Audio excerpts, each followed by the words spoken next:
नमस्कार दर्शकों, मैं अदिति सिन्हा आप सभी का हमारे कार्यक्रम मंथन में तहे दिल से स्वागत करती हूँ।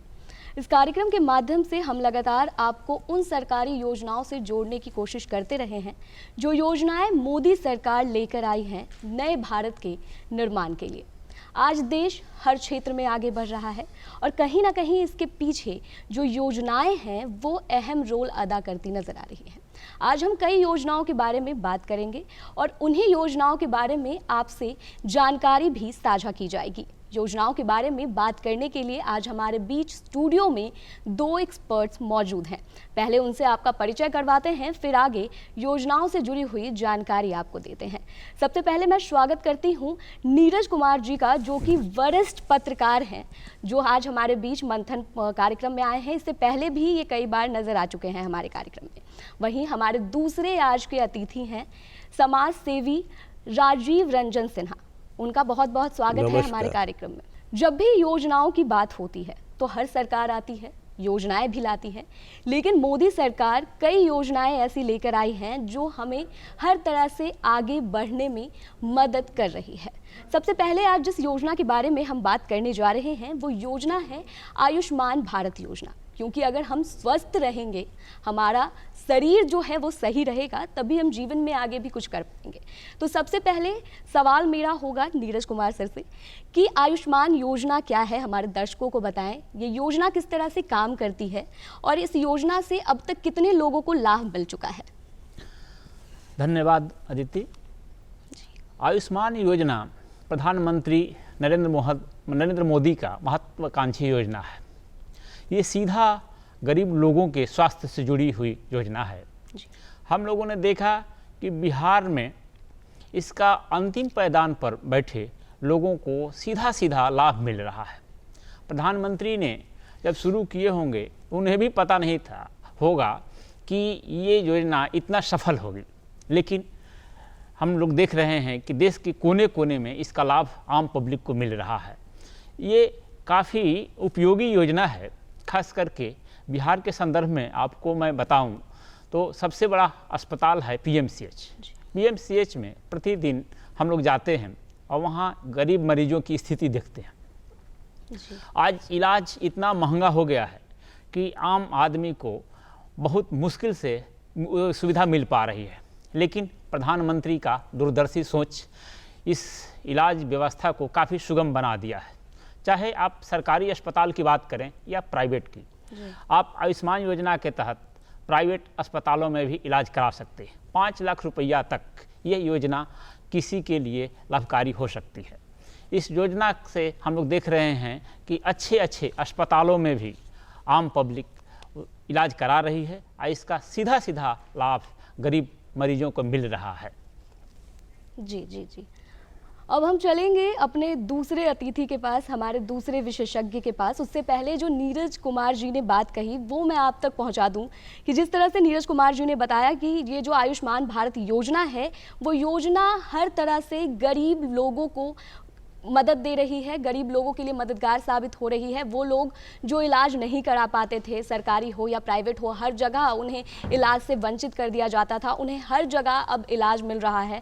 उन्हें काफ़ी अच्छी राशि भी दी जा रही है उनके स्वास्थ्य से जुड़ी हुई। तो अब चलते हैं राजीव सर के पास और जानते हैं कि किस तरह से जो कुशल भारत और कौशल भारत नारा लाया गया है, यानी कि प्रधानमंत्री कौशल विकास योजना जो लाया गया है, स्किल इंडिया, वो किस तरह से काम कर रहा है। उस योजना से किस तरह से हमारे देश के युवाओं को लाभ मिल रहा है, क्योंकि शिक्षा अगर अच्छी होती है तभी रोजगार भी अच्छा मिलता है। तो हमारे दर्शकों को बताएं कि ये योजना किस तरह से लाभदायक साबित हो रही है और ये योजना क्या है।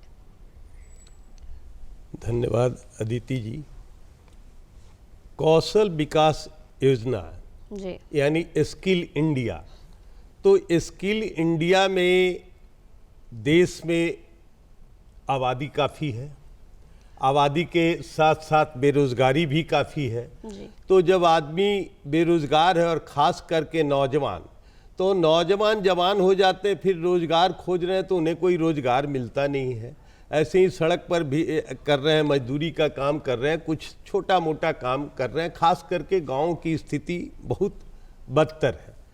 तो प्रधानमंत्री जी ने सोचा कि कैसे अपने देश के युवकों का कल्याण हो सके, उनके लिए हम क्या करें कि वो नौजवान अपने पैर पर खड़े हों। उसके लिए उन्होंने लाया स्किल इंडिया, कौशल विकास योजना जो कही। इस स्किल्ड इंडिया के माध्यम से छोटे छोटे, ज़्यादा पढ़े लिखे नौजवान नहीं हैं, कम उम्र के हैं, उनके लिए विकसित किया, डेवलप किया कि स्किल इंडिया, कोई कारपेंटर का काम कर रहा है, कोई कुछ का, कोई लोहा मशीन बनाने का, कोई, तो उसके लिए उनको स्किल्ड किया गया जी। ऐसे ही नहीं चले गए कोई फैक्ट्री, कोई फर्म, ऐसे लड़कों को जो अनस्किल्ड हैं उन्हें पैसे भी कम देती है और उनसे मेहनत भी ज्यादा कराती है। लेकिन प्रधानमंत्री जी ने जब स्किल्ड बना दिया नौजवानों को, वो ट्रेनिंग लेकर जा रहे हैं, वो उस क्षेत्र में विशेषज्ञ होकर जा रहे हैं, तो उनको सैलरी भी वहां दुगना है और उनकी जो विशेषज्ञता है उस क्षेत्र में वो काम आती है। तो ये एक बहुत बड़ा और बहुत दूरगामी योजना है प्रधानमंत्री का, और निश्चित रूप से नए भारत को विकसित होने के लिए जब तक हमारे देश के नौजवान, नवयुवती अपने पैर पर खड़ा नहीं होंगे, तब तक हम नए भारत की कल्पना नहीं कर सकते हैं।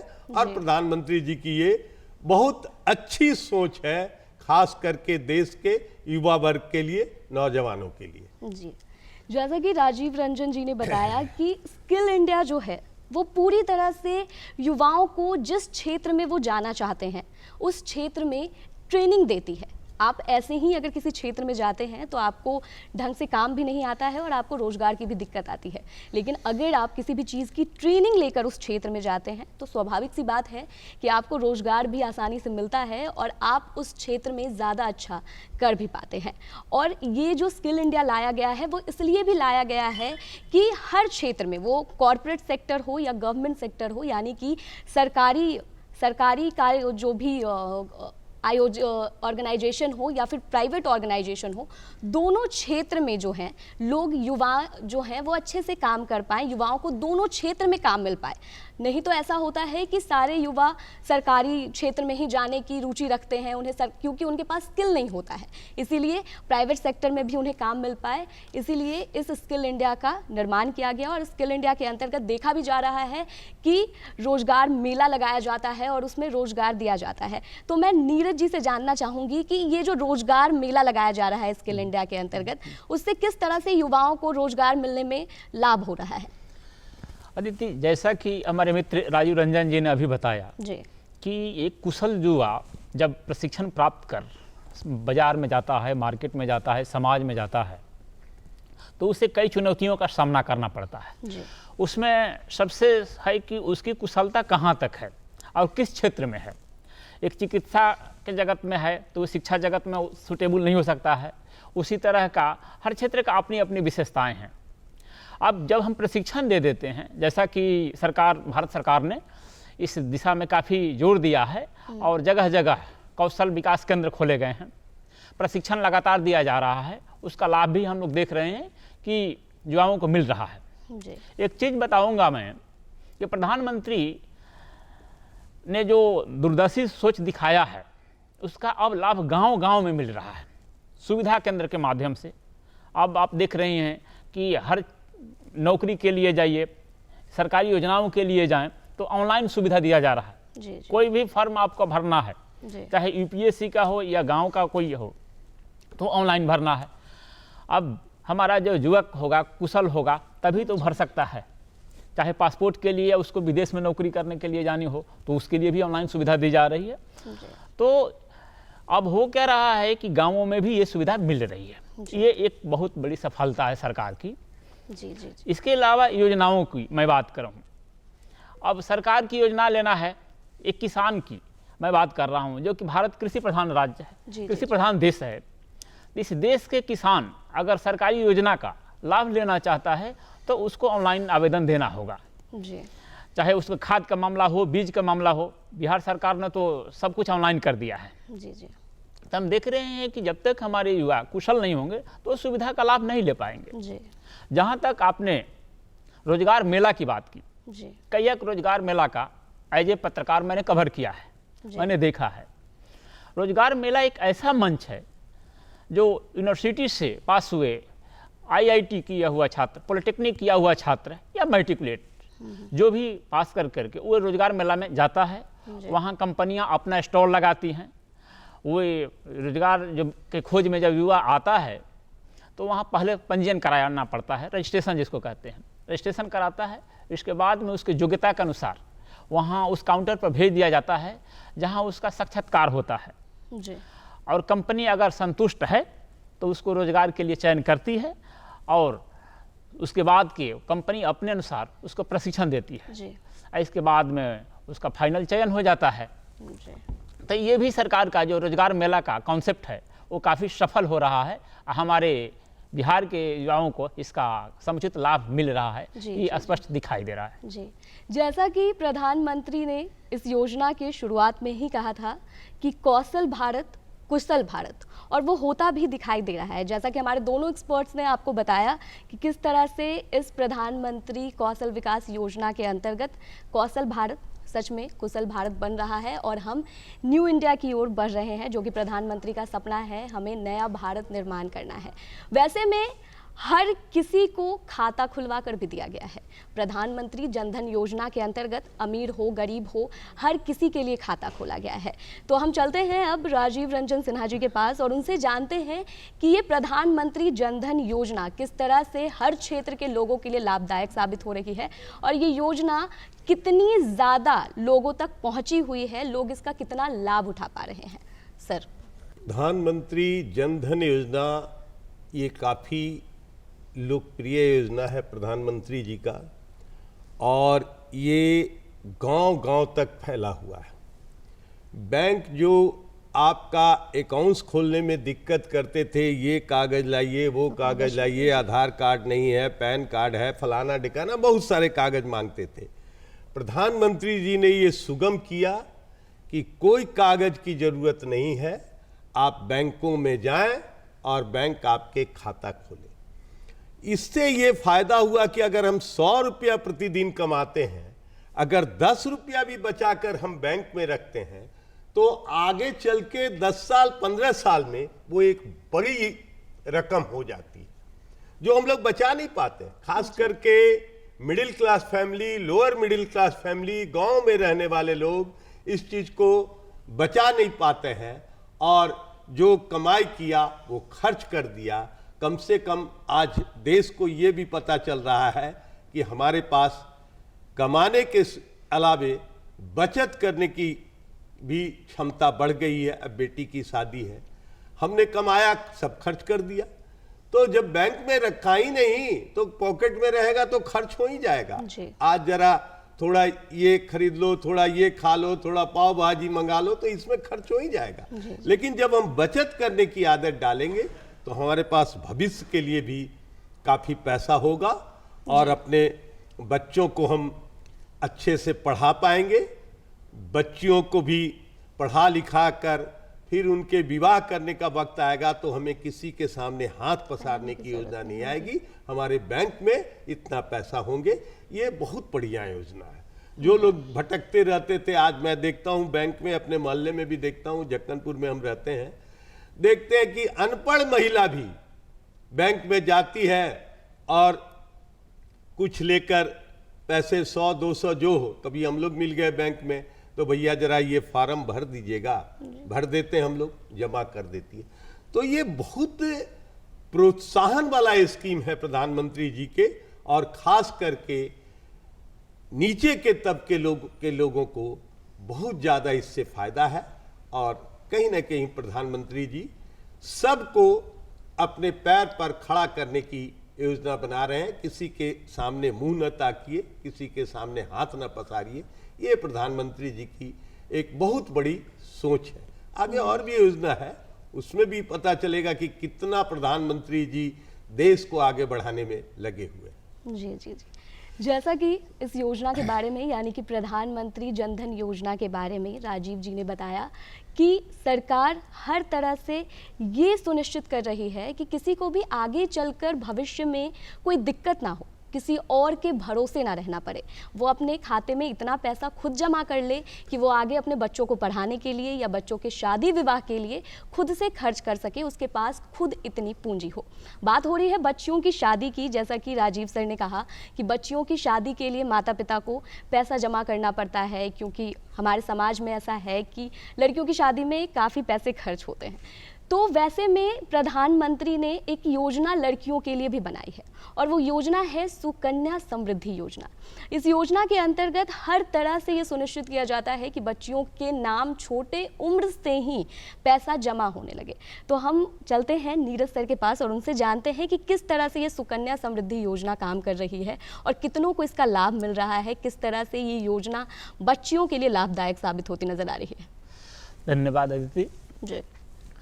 जैसा कि इसका नाम में ही सुकन्या और समृद्धि दोनों जुड़ा हुआ है। जी। हमारे संस्कृति में बेटियों को लक्ष्मी का रूप माना गया है, वे अपने आप संपत्ति या सम्मान के प्रतीक हैं। दूसरा बात आती है, दूसरा शब्द है समृद्धि का। तो सुकन्या को जब हम समृद्धि के रास्ते पर ले जाएंगे तभी भारत सही में विकसित हो पाएगा, यही प्रधानमंत्री की कल्पना भी है। तो समृद्धि कैसे आएगी? अब ये जब तक ले हम लड़की को योग्य या आप आम भाषा में कहें शिक्षित, जब तक शिक्षित नहीं बनाएंगे तब तक ले वे हमारी मंजिल नहीं मिल सकती है जो हम चाहते हैं। ये प्रत्येक मैं कहूँ कि लड़की का पिता, प्रत्येक लड़की का पिता चाहता है कि मेरी लड़की सुखी और समृद्ध हो। तो उस दिशा में हम चाहते हैं कि सबसे पहले उसको प्रशिक्षित कर, उस प्रशिक्षण के उपरांत चाहे जो भी रोजगार करे, सरकारी नौकरी जाए, प्राइवेट नौकरी जाए या अपना व्यापार करे। अभी समृद्धि के कई एक माध्यम खुल गए हैं, खास करके आप देख रहे हैं कि भूमंडलीकरण का दौर है ये। आप लड़कियों को कोई सीमा में रोक नहीं सकती हैं। एक परंपरा थी कि लड़कियां हमारी चौखट पार नहीं करती थी, लेकिन आज सब कुछ बदल चुका है और समय की मांग है। हमारी लड़कियां आज देख रहे हैं कि पूरी दुनिया में काम कर रही हैं, चाहे मल्टीनेशनल कंपनी हो या दूसरी कंपनियां, लेकिन अब लड़कियों को आप रोक नहीं सकते हैं। बहुत तेज़ी से आगे बढ़ रही हैं और बढ़ेंगी। ये हमारे लिए शुभ संकेत भी है। खास करके भारत को जब आगे बढ़ना है तो इतनी बड़ी समाज है जो महिलाओं का, लड़कियों का, उसको आगे बढ़ाना ही होगा। उस दिशा में भारत सरकार ने समुचित प्रयास भी किया है, हम लोग देख भी रहे हैं। अभी हाल में एक मैंने आर्टिकल लिखा था सिंगल चाइल्ड गाइड का, जो CBSE का योजना है, जिसमें कि एक लड़की होगी तो काफ़ी उसकी सहूलियत दी जा रही है। देखिए ये है स्कूलों में, खास करके जहाँ उपलब्धि कोटा नहीं है। अभी मैं चेक कर रहा था तो केंद्रीय विद्यालयों की मैं बात कह रहा हूँ आपको, केंद्रीय विद्यालयों में सीट नहीं था, तो मैंने अब चेक करने लगा कि सिंगल गर्ल चाइल्ड जो है, यानी कहने का मतलब है कि माता पिता का सिंगल गर्ल हो, उसको स्पेशल कोटा अभी भी है।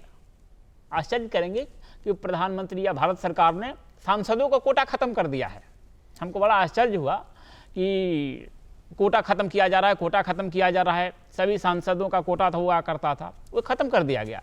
लेकिन जब मैंने चेक करने लगा कि भाई सिंगल गर्ल चाइल्ड का क्या स्थिति है, तो अभी भी बरकरार है। आप आश्चर्य करेंगे, वो है। तो जहाँ बहुत मुश्किल है नामांकन एडमिशन, वहाँ भी लड़कियों की सुविधा है। ये मैं बताना चाहता हूँ कि ये भारत सरकार का दूरदर्शी सोच दर्शाता है कि सरकार लड़कियों को आगे बढ़ाने के लिए कितना मजबूत इरादे से आगे बढ़ रही है। लड़कियां बढ़ भी रही हैं, इसमें कहीं संदेह नहीं है। तो जब हमारी लड़कियां आगे बढ़ रही है, सुकन्या हो रही हैं, तो उसकी समृद्धि की बात हो रही है। अभी जैसा हम लोग चर्चा कर रहे थे कि कोई भी व्यापार करने के लिए धन की बहुत ज़रूरत होती है। समृद्धि के लिए प्रारंभ में तो धन लगाना ही पड़ता है, चाहे वो शिक्षा का मामला हो, व्यापार का मामला हो या कोई भी मामला हो। तो भारत सरकार ने समृद्धि के लिए कई एक उपाय किए हैं। लड़कियों के लिए हम देख रहे हैं कि बिहार सरकार ने भी एक बहुत अच्छी योजना दी है शिक्षा के लिए, शिक्षा लोन। कोई भी लड़की या लड़का को भी ये सुविधा है कि अगर शिक्षित होना चाहती है तो उसको कोई रोक नहीं सकता है, कहीं भी नामांकन के लिए 4 लाख रुपया वो सरकार से ले सकती है। जी जी जी, जिस तरह से नीरज जी ने बताया कि ये जो योजना है सुकन्या समृद्धि योजना, ये पूरी तरह से लड़कियों को लाभ देने के लिए ही बनाया गया है। वो उनके पढ़ने के क्षेत्र में हो, शादी के क्षेत्र में हो, किसी भी क्षेत्र में हो, सरकार चाहती है कि हमारे देश में जो नारी है वो सशक्त हो, और इसीलिए छोटी उम्र से ही लड़कियों पर सरकार ध्यान दे रही है। सुकन्या समृद्धि योजना है, बेटी बचाओ बेटी पढ़ाओ योजना है, ऐसी तमाम योजनाएं हैं जिसके अंतर्गत सरकार ये ध्यान दे रही है कि बच्चियों को कोई तकलीफ ना हो। बच्चियों पर पूरी तरह से ये ध्यान दिया जा रहा है कि आगे चलकर उन्हें किसी के अंडर में नहीं रहना पड़े, वो खुद अपने आप पर निर्भर रहें, सशक्त रहें और हर तरह से हर क्षेत्र में आगे बढ़ें। इसके लिए सरकार पूरी तरह से अपना एड़ी चोटी का जोर लगा रही है। हर क्षेत्र में सरकार ये कोशिश कर रही है और हर योजना के साथ ये कोशिश कर रही है। वैसे ही गांव और शहरों को जोड़ने का भी काम किया जा रहा है। तो मैं राजीव सर से जानना चाहूँगी कि जिस तरह से अभी गाँव और शहरों को जोड़ने का काम किया जा रहा है, उन योजनाओं में क्या कुछ हो रहा है, किस तरह से काम किया जा रहा है गांव और शहरों को जोड़ने का, कुछ चंद शब्दों में आप बता दें, क्योंकि हमारे पास थोड़ी समय सीमा है। अभी तो हम बताएं कि जैसे स्किल्ड इंडिया है, तो गांव केवल स्पेसिफिक गांव के लिए ही नहीं है, गांव शहर दोनों के लिए है जी। उस योजना को है आपको अभी सुकन्या समृद्धि योजना, इसमें एक निश्चित रकम है, बहुत हल्का, जो आपको जमा करना और सरकार जमा करेगी, आगे चल के वो बहुत बड़ा अमाउंट हो जाता है। जी जी। तो ये गांव शहर दोनों के लिए योजना है। प्रधानमंत्री ने स्पेसिफिक ऐसा नहीं किया। हाँ, प्रधानमंत्री आवास योजना गांव के लिए भी है और अब शहर के लिए भी प्रधानमंत्री आवास योजना प्रधानमंत्री जी ने शुरू किया है। तो ये डिस्क्रिमिनेशन प्रधानमंत्री जी नहीं कर रहे हैं कि हम केवल गांव को देंगे। ये नीरज जी ने अभी बताया कि किसानों के लिए भी जो उनको खाद के लिए जो भी दिया जाता है ऑनलाइन दिया जाता है, ऑनलाइन आवेदन करना पड़ता है। तो जो किसान को कुछ नहीं मिल रहा था आज उनको मिल रहा है। बाकी सरकारें तो किसानों को कुछ दिया नहीं, जी जी जी। ऐसे ही ठगते रहा। आज ये अति खत्म हो गया।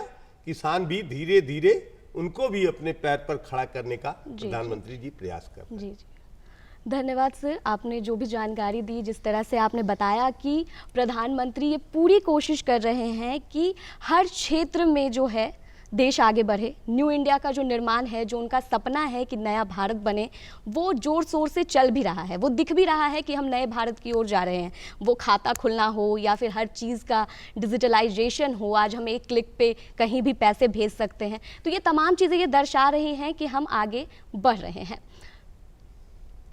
दर्शकों, आशा करती हूँ कि आज का कार्यक्रम आपको अच्छा लगा हो और हमारे जो दो गेस्ट आए हैं, पहले मैं उनका धन्यवाद कर देती हूँ कि वो हमारे बीच अपना कीमती समय देने आए। तो सबसे पहला धन्यवाद नीरज सर का कि आप हमारे बीच आए, और दूसरा राजीव रंजन सर का कि आपने अपना कीमती समय हमें दिया। आपको भी बहुत बहुत अदिति जी धन्यवाद कि देश पर विचार करने के लिए हमारे जैसे लोगों को, समाज सेवियों को बुलाया। बहुत बहुत धन्यवाद। दर्शकों, आशा करती हूँ कि आज का हमारा कार्यक्रम आपको पसंद आया होगा। जो कुछ भी जानकारी योजनाओं से जुड़ी हुई आपको दी गई है, आपको अच्छी लगी होगी। आप उसका लाभ उठाएंगे आने वाले समय में, और आप भी अपना योगदान नए भारत को बनाने में देंगे, क्योंकि जैसे जैसे हम अपना योगदान देंगे योजनाओं में, वैसे वैसे हम नए भारत की ओर बढ़ेंगे। इसी के साथ मैं आप सभी से इजाज़त लेती हूँ। देखते रहिए DD बिहार। नमस्कार।